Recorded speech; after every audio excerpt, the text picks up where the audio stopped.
Okay so guys आपका एक बारी फिर से स्वागत है हमारी डेली फ्रेश कमाल धमाल एपिसोड में। और आज की मंडे नाइट रॉ जो हो रही थी वीडियो ट्रॉन सेनर क्वेबेक सिटी क्वेबेक कनाडा से वो फाइनली खत्म हो चुकी है। ये भी शो जब भी कभी कनाडा में कुछ भी डब्ल्यूडब्ल्यूई का शो होता है ना, वो पूरी की पूरी तरह सोल्ड आउट होता है। आज भी कुछ ऐसा ही हुआ, लेकिन एक मैच है जो डब्ल्यूडब्ल्यूई ने हमें ऑफिशियल तो किया लेकिन कैंसिल कर दिया। सब कुछ बताऊंगा, तो वीडियो को अंत तक पूरा देखना है आपने। चैनल को अभी लाइक एंड सब्सक्राइब कर दो। एंड नाउ आप देख रहे हैं रेसलमैनिक्स एंड सब्सक्राइब करना तो बनता है। अब देखो, सबसे पहले अगर मैं चीज़ें शुरू कर लूँ तो भाई मैं नाओमी वर्सेस इयो स्काई के वर्ल्ड चैंपियनशिप मैच से शुरू कर लेता हूँ, जो डब्ल्यूडब्ल्यूई ने पिछले हफ्ते ही ऑफिशियल कर दिया था, लेकिन इस हफ्ते उस मैच को दिखाया ही नहीं। अब आप सोच रहे होंगे ऐसा हुआ क्यों। भाई नाओमी अभी देखो पूरी तरीके से क्लियर नहीं हुई है, तो डब्ल्यूडब्ल्यूई ने सोचा कि बहन क्यों ना तू आराम ही कर ले, इसलिए डब्ल्यूडब्ल्यूई ने इस मैच को कैंसिल करके हमें कुछ और ही दिखा दिया। बताऊंगा सब कुछ। तो सबसे पहले देखो, शो की शुरुआत होती है the best in the world CM Punk से। आप जानते हो सीएम पंक रिंग में आया और उन्हें बहुत खतरनाक ओवेशन मिला, और सीएम पंक रिंग में आता कहता है कि it's good to be alive on Monday night Raw. पर यार आप लोग इतना अच्छा ओवेशन दे रहे हैं ना कि मुझे गुस्सा ही नहीं होने दे रहे, मेरे को मजा आ रहा है। लेकिन फिर जब मैं सेथ रॉलिंस का दिमाग मतलब सेथ रॉलिंस की पिक्चर मेरे दिमाग में आती है ना, तो मुझे गुस्सा आने ही लगता है। मैं अभी भी गुस्से में हूँ। देखो यार, मुझे यहाँ पे वर्ल्ड चैंपियन होना चाहिए था, आप लोगों को एज अ वर्ल्ड चैंपियन मुझे रिप्रेजेंट भी करना चाहिए था डब्ल्यूडब्ल्यूई मंडे नाइट रॉ को, लेकिन मैं ऐसा नहीं कर पा रहा हूँ because of that Seth Rollins. मेरे को ये भी समझ आता है कि आप लोग मनी इन द बैंक से गुस्सा नहीं है यार, आप उस प्लेयर पे गुस्सा होते हो जिसने वो कैश इन किया है। मैंने भी 2-3 बारी कैश इन कर रखा है और मैं ये चीज़ें बहुत अच्छे से जानता हूँ, तो मुझे वर्ल्ड चैंपियन होना चाहिए था। तो यहाँ पे सारी गलती सिर्फ सेथ रॉलिंस की ही है। तो सेथ रॉलिंस, अगर तुझे ऐसा लग रहा है कि सीएम पंक तेरे को छोड़ देगा और मैं अपने टाइटल के पीछे नहीं आऊंगा, तो भाई तेरे से बड़ा बेवकूफ़ तो कोई है नहीं। मैं तेरे पीछे आऊंगा बेटा, और टाइटल एक बारी तेरे से ले लूंगा, और तेरे को समझ आ जाएगा कि भाई क्यों मुझे बेस्ट इन द वर्ल्ड कहा जाता है। लेकिन तभी वहाँ पे एले नाइट आ जाते हैं, उनको भी एक बहुत बड़ा ओवेशन मिलता है। एले नाइट कहते हैं कि सीएम पंक देख, सब कुछ अपनी जगह पर है, लेकिन तुझे एक बात समझनी चाहिए। देख यार, तेरा टाइटल जीतना भी ठीक है, तो अपॉर्चुनिटी डिजर्व भी करता था, लेकिन तू पिछले हफ्ते मेरे मैच में आया। अगर तू मेरे मैच में नहीं आता तो शायद आज मैं वर्ल्ड चैंपियन होता, इतना तो तुझे पता ही होगा। तो भाई यहाँ पे सीएम पंक बोलता है कि भाई तुझे मेरा शुक्रिया ही कहना चाहिए। अगर वो सेथ रॉलिंस तुझे वहाँ पे रिंग के बाहर स्टॉम्प दे रहा तो तेरा करियर ही खत्म हो जाता। भाई शुक्रिया बोल। एले नाइट कहते कि भाई वो तो मेरी दिक्कत थी ना, वो तो मेरी हेडेक थी, तू बीच में क्यों नहीं आया। तो भाई देख, सीधी सी बात है, तू यहाँ से जा, तेरे को वर्ल्ड टाइटल तेरा मिल जाएगा, लेकिन पहले मेरे बाद पहले एले नाइट को मिलेगा। लेकिन तभी वहाँ पे लेडीज एंड जेंटलमैन बोलते हुए पॉल हेमन अपने ब्रॉन ब्रेकर और ब्रॉन्सन रीड के साथ आ जाते हैं और कहते हैं कि भाई तुम लोग ऐसे ही लड़ते रहोगे क्या, यही तो काम है तुम्हारा। यहाँ पे तुम देखो, मैं रेसलमेनिया मेन इवेंटर से तुम्हें मिलवाता हूँ। यहाँ पे है ब्रॉन ब्रेकर, यहाँ पे ब्रॉन्सन रीड। तो सीएम पंक कहते हैं कि भाई इतनी खुदजान मच रही है तो हम लड़ क्यों नहीं लेते। तो पॉल हेमन कहते हैं कि भाई यार बहुत सही सिखाया मैंने तुझे सीएम पंक, चल क्यों ना ऐसा कर लेते हैं, तू ब्रॉन्सन रीड और ब्रॉन ब्रेकर से आज लड़ो, तुम दोनों के दोनों, एले नाइट और सीएम पंक। तो सीएम पंक कहते हैं ठीक है भाई, मुझे मंजूर है। तो एले नाइट बोलते हैं कि बेटा तुझे मेरी तरफ से बोलने की जरूरत नहीं है, लेकिन मुझे भी इस मैच में मंजूरी है। जिसके बाद ये मैच लास्ट तक के लिए मतलब मेन इवेंट के लिए बुक हो जाता है। इसके बाद कुछ बैक स्टेज सेगमेंट देखने को मिलते हैं जो इतने ज़्यादा इंपॉर्टेंट तो नहीं थे, लेकिन एक चीज़ मुझे सही लगी, जहाँ पे ब्रॉन्सन रीड एक इंटरव्यू मतलब ऐसे एक वीडियो से चलते उसमें बताते हैं कि ठीक है भाई, मैंने सेथ रॉलिंस को मार मार के अपना करियर बनाया और मैंने सेथ रॉलिंस की रिस्पेक्ट अर्न की है, और अब मैं आपके ट्राइबल चीफ से सब कुछ चोरी कर लूँगा, और ये तब तक करता रहूँगा जब तक आपका ट्राइबल चीफ खत्म ही नहीं हो जाता। और कितने जूते चुराएगा भाई। उसके बाद हम आगे की तरफ चलते तो एक और सेगमेंट हमें लायरा वेलकीरिया का देखने को मिलता है, जहाँ लायरा वेलकीरिया कहती है कि भाई मैंने बेली को हल्के में ले लिया, लेकिन मुझे याद रखना चाहिए था, लेकिन मैं इसको बाद में बता ही दूंगी। फिर हमें एक और सेगमेंट देखने को मिलता है जहाँ पर लायरा क्या नाम है हमारी स्टेफनी वेकर इयो स्काई से कहती हैं कि यार तूने वादा किया था ना तेरे पे वर्ल्ड चैंपियनशिप होगी, कहाँ है तेरी वर्ल्ड चैंपियनशिप, तेरा मैच कहाँ है, तेरी टाइटल कहाँ है। जिसके बाद रिया रिप्ली भी आके इयो स्काई को मतलब कन्फ्रंट करती है, लेकिन इयो स्काई कहती है कि यार मेरे को तेरे से कोई बात नहीं करनी, और वहाँ से चली जाती है।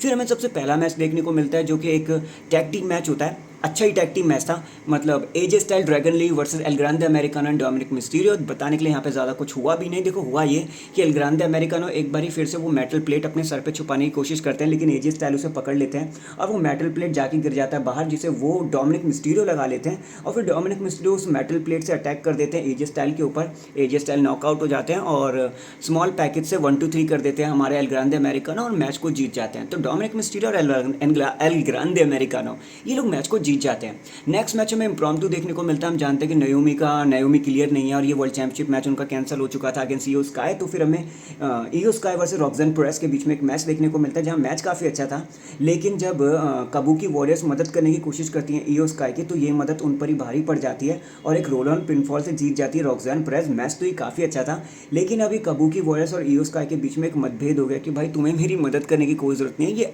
इयो स्काई ने अपनी क्या नाम है काबुकी वॉरियर्स को कहा। तो अगर ये चीज़ हमें क्लैश इन पेरिस की तरफ लेकर चल रही है, विच इज़ आस्का वर्सेस इयो स्काई, मैजिक, मज़ा आ जाएगा। इसके बाद हम आगे की तरफ चलते हैं। तो भाई देखो, एक और मैच हमारे सामने तड़कता भड़कता आ रहा है, वो है सैमी ज़ेन वर्सेस रूसेफ, जहाँ पे एक बैक स्टेज सेगमेंट भी होता है, जहाँ पे सैमी ज़ेन कहते हैं कि भाई मुझे वर्ल्ड चैंपियनशिप मैच चाहिए। तो हमारे यहाँ पे निक एल्डिस कहते हैं कि सॉरी एडम पियर्स कहते हैं कि भाई तू जाके आज रूसेफ से लड़, जहाँ पे शेमस भी आ जाते हैं और सैमी ज़ेन कहते हैं कि भाई मेरे मैच में एंट्री मत लियो, परेशान मत करियो, डिस्टर्ब मत करियो, इंटरफेरेंस मत करियो। लेकिन शेमस कहते हैं कि भाई मैं कुछ नहीं कर रहा है, ऐसा तू दोस्त था मेरा। पर मैच खत्म होने के बाद रूसेफ मेरा है। मैच होता है सैमी ज़ेन और रूसेफ के बीच में, बहुत खतरनाक मैच होता है। और जैसे ही सैमी ज़ेन रूसेफ को हराने वाले होते हैं कि तभी वहाँ पे एमएफटी उन पे अटैक कर देते हैं। लगा तो नहीं था ऐसा होगा, लेकिन ऐसा हुआ। एमएफटी सोलोसिकोवा के साथ उन पे अटैक कर देते हैं, जिसके बाद ऑफिशियल आके उन्हें रोकने की कोशिश करते हैं। लेकिन वहीं पे जैसे ये मैच डिस्क्वालिफिकेशन कंडीशन में खत्म होता है कि वहीं पे शेमस आ जाते हैं और शेमस रूसेफ पे अटैक कर देते हैं और रूसेफ को मारने लगते हैं। लेकिन सारे ऑफिशियल्स आकर इन्हें छुड़ा लेते हैं।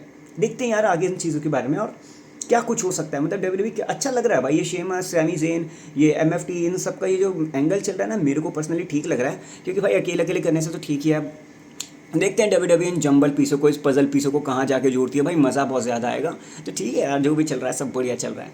इसके बाद हमें एक और मैच देखने को मिलता है, which is the intercontinental championship. ये मैच होना नहीं था, लेकिन डब्ल्यूडब्ल्यूई का वर्ल्ड चैंपियनशिप मैच कैंसिल हुआ, तो डब्ल्यूडब्ल्यूई ने हमें एक इंटरकॉन्टिनेंटल चैंपियनशिप मैच दिखा दिया। मैच ठीक ठाक ही था भाई, मैच ठीक ठाक ही था। जहाँ पे हमें देखने को मिलते हैं, क्या नाम है, मैक्जीन डुपरी चैलेंज करी थी क्या नाम है, बेकी लिंच को। हमें पता है यहाँ कुछ बताने के लिए था नहीं। नटालिया भी यहाँ पे बाहर थी। बड़े ही प्यार से हमारी बेकी लिंच मैच को जीत जाती हैं वाया सबमिशन, जिसके बाद वो नटालिया को भी मार देते हैं कि भाई चल निकल यहाँ से। एक और सेगमेंट हमें देखने को मिलता है जहाँ पे न्यू डे होती हैं। बताने का कुछ भी नहीं है। न्यू डे ने अब बिगी को निकाल के अपने साथ शायद ग्रेसन वॉलर को रख लिया है। बताना तो बहुत कुछ चाहता हूँ, लेकिन भाई ये न्यू डे का जो सेगमेंट है भाई साहब, छोड़ो भाई, जाने दो, बोर हो जाओगे आप भी। सीधे चलते हैं हमारे मेन इवेंट की तरफ, और ये सारी चीज़ें हमें लीड करती है हमारे मेन इवेंट की तरफ। और मेन इवेंट में हमें देखने को मिलता है एक टैग टीम मैच। शूला फाला के हीरो ब्रॉन्सन रीड और ब्रॉन ब्रीकर फाइट कर रहे होते हैं एले नाइट और सीएम पंक से। और भाई ये लोग जीत ही गए थे। सीएम पंक ने बोल दिया था कि भाई मैं जीडीएस लगाने वाला हूँ, कि तभी सेथ रॉलिंस आके उन पर अटैक कर देते हैं और डिस्क्वालिफिकेशन की वजह से विनर बन जाते हैं हमारे LA Knight and CM Punk.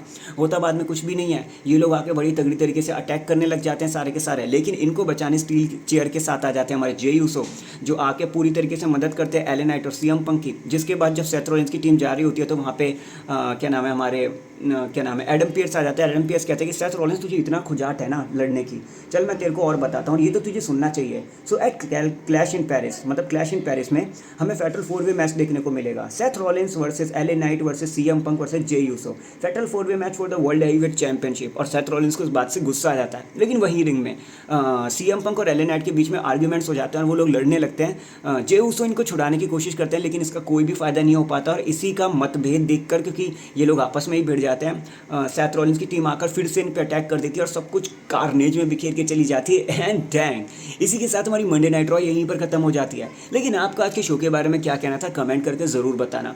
बाकी रोमन रेंस को क्यों रिप्लेस कर दिया जे यूसो ने, वो बात कभी और कर लेंगे। मैं मिलता हूँ आपसे किसी और अपडेट में। तब तक ले अपना ख्याल रखें, खुश रहें। बाबू सुना है तो बात कर ले, नहीं है तो ढूंढ ले, because life is too short, tomorrow is not guaranteed. जय हिंद, जय भारत, वंदे मातरम, जय माता दी, लेट्स रॉक एंड शेरो मियादो, पीस।